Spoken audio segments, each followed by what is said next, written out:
मोहब्बत करने वाले लोग हैं, उनका होगा। इस उद्घाटन समारोह में सभी को आमंत्रित किया जा रहा है। अब भाई चलिए, शफीकुर रहमान बर्क ने कह दिया कि मुझे तो मिलेगा भी नहीं होता तो मैं नहीं जाऊंगा, किसी कीमत पर नहीं जाऊंगा। ठीक है, उनकी निजी राय है, ना जाए, लेकिन क्या जरूरत है ये माहौल बनाने की? एक बड़ा आयोजन है, बड़ा समारोह है, बड़ा दिल सबको दिखाना चाहिए। देखिए, मुझे लगता है कि बात बड़ा आयोजन की, बड़ा समारोह की, बड़े प्रोग्राम की नहीं है। सबसे बड़ी बात है सबसे बड़े इंसाफ की। और जब तक इंसाफ नहीं होता तब तक क्या राम भारत की पहचान नहीं है? देखिए, देश की पहचान संविधान से है, बाबा साहब बिल्कुल है।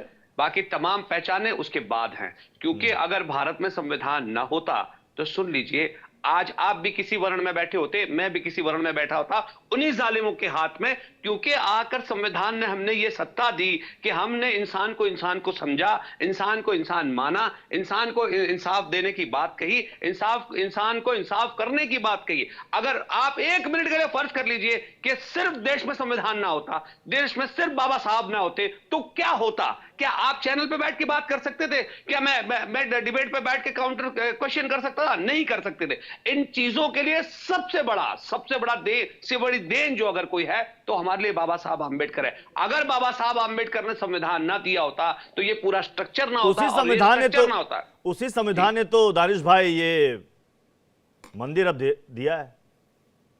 आस्था के आधार पर ही दिया, लेकिन माना ना।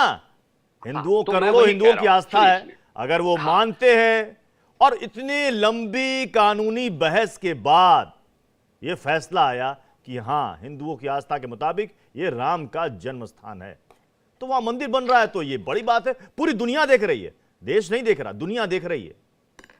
देखिए, वो आपकी बात अपनी जगह है, लेकिन मैंने बात कही कि मैं इंसाफ की बात कर रहा हूं, मैं इंसाफ की बात करता हूं, मैं इंसाफ की बात करूंगा और आखिरी दम तक करूंगा। अन्याय किसी के साथ भी हुआ है, देखिए, किसी के लिए अच्छा है, हमें कोई अफसोस नहीं है, लेकिन बात जहां तक न्याय की है तो हम न्याय के स्वामी चक्रपाणी, एक बात तो तय है कि राम मंदिर का उद्घाटन हो जाएगा, देश विदेश से लोग वहां पर आएंगे, लेकिन कुछ लोगों के पेट में मरोड़, दर्द, यह सब चलता रहेगा। मैं यही जानना चाहता हूं कि इसका अंत कब होगा? देखिए प्रत्युष जी, पूरे देश में फैल रहा है एक भयंकर रोग, और नैतिकता समझा रहे सभी अनैतिक लोग। संविधान की बात कर रहे हैं, बाबा साहब अम्बेडकर की बात कर रहे हैं, और जो संविधान पढ़ने की बात कर रहे हैं, अभी फाजिल साहब औरंगजेब को अपनी आदर्श बता रहे हैं।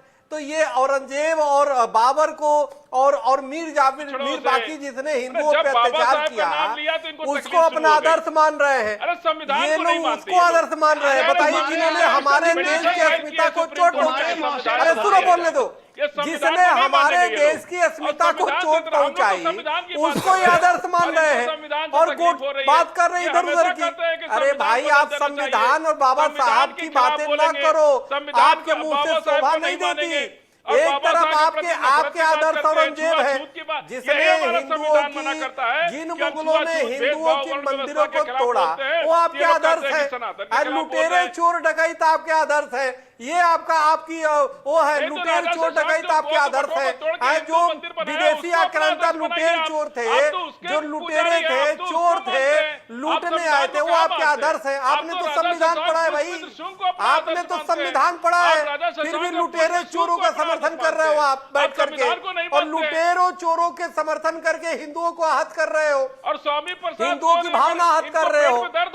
आप संविधान पढ़ने की बात तो आप देखो, आप अंग्रेजों की नीति पे चल रहे हो, तो फूट डालो, राज करो। आप कभी बौद्धों की बात करते हो, कभी दलितों की, सिर्फ लड़ाने की बात। खुद अहमदिया को तो सम्मान देते नहीं हो, खुद सुन्नी सिया करे रहे हो।